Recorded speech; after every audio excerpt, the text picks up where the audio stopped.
So it is Sunday, and this is our weather outside. We're having a snowstorm, so perfect day to stay inside and prep for the upcoming week and make dinner for tonight. I have to start off by saying you need to get up early if you want to get a lot of things done. So here's what I made so far. This is going to be for my breakfast. This is scrambled egg with some spinach and a little bit of feta because I struggle in the morning for breakfasts. I also did some bacon, turkey bacon and regular pork bacon.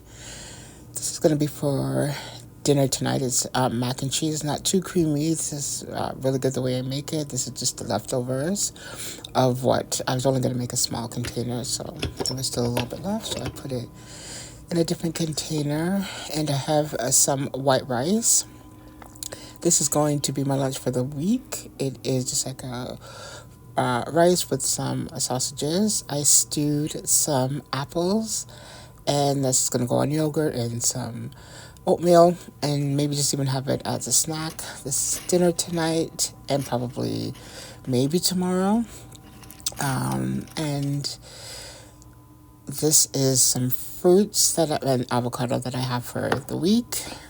Fruits that I've cut up are cantaloupe. This is my fruit tray, blueberries, blackberries, and a little bit of cantaloupe.